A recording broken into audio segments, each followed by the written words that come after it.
You're sitting on the edge of your bed and you've been resting for 2 hours, but your mind doesn't feel rested.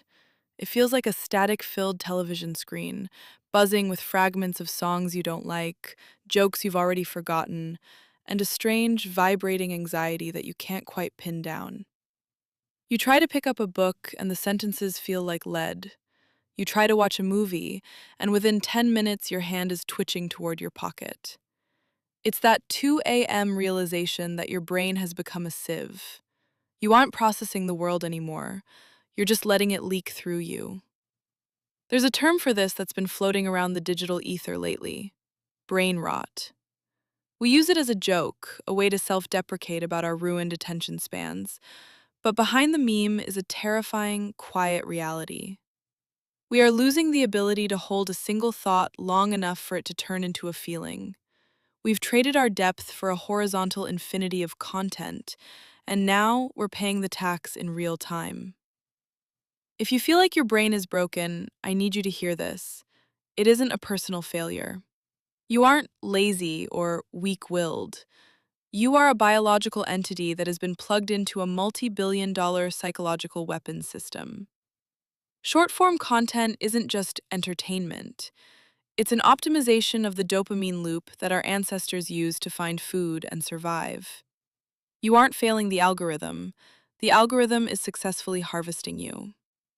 We are living through a systemic attention crisis.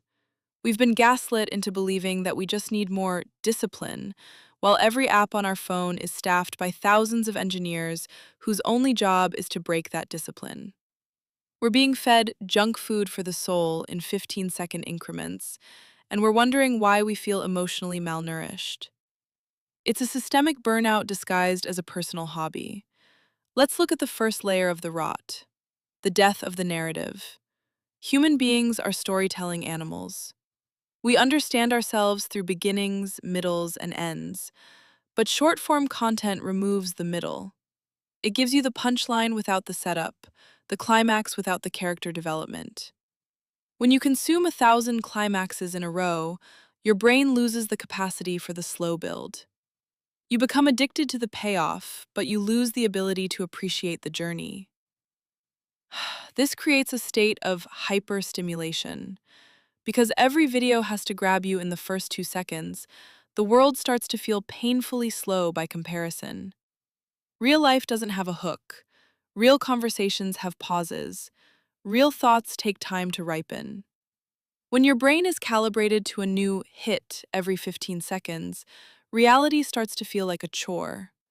We've turned our attention into a high-speed chase, and now we can't figure out how to park the car. The second layer is what I call algorithmic mimicry. We've spent so much time consuming short-form content that we've started to think in short form. Our internal monologues are becoming fragmented. We don't have deep reflections anymore. We have takes. We don't have moods, we have vibes. We've outsourced our internal landscape to the feed. Think about the last time you just sat and let a thought finish itself without reaching for a screen. It feels itchy, doesn't it? That itch is the algorithm's ghost in your machine. We've been conditioned to fear the gap, that moment of silence where we might actually have to face ourselves. So we fill it with brain rot because the alternative, the silence, feels like a void. But that void is actually where your personality lives. By filling the gap, we are accidentally deleting our own souls, one scroll at a time. Finally, there's the hyper-reality of the feed. We see a world that is brighter, faster, and more intense than our own. We see micro-trends that last for 48 hours and then vanish. This creates a psychological state of permanent FOMO, a fear of missing out on a world that doesn't actually exist. We are running to keep up with a ghost. This constant state of scanning prevents us from ever rooting. You can't grow anything in soil that is being raked every 30 seconds. Your ideas, your relationships, your sense of self, they all need stillness to take root. Short-form content is a centrifuge. It spins everything so fast that nothing can settle. We aren't building a life, we're just watching a blur. So, how do we shift? It isn't about a digital detox or a dumb phone. Those are just more ways to try and optimize our behavior. The shift is much simpler and much harder. We have to move from the horizontal to the vertical. The horizontal life is the scroll. It's wide, but it's an inch deep. It's 1,000 things that mean nothing. The vertical life is the dive. It's choosing one thing, a book, a conversation, a walk, a craft, and going deep into it. It's about realizing that boring is actually a sign of healing. When you feel bored, it means your brain is finally slowing down enough to perceive the actual world. Boredom is just the withdrawal symptom of a hyper-stimulated mind. We need to reclaim the unoptimized minute. The minute where you aren't learning anything, performing anything, or consuming anything. Just a minute of being a person in a room. We have to stop being users and start being inhabitants of our own lives again. I'm not asking you to delete your apps. I'm asking you to recognize the cost of the free content you're consuming. You aren't paying with your money, you're paying with the texture of your consciousness. You're paying with the ability to look at a sunset and feel something without needing to record it. The rot isn't permanent. Your brain is incredibly plastic. It wants to heal. It wants to go deep.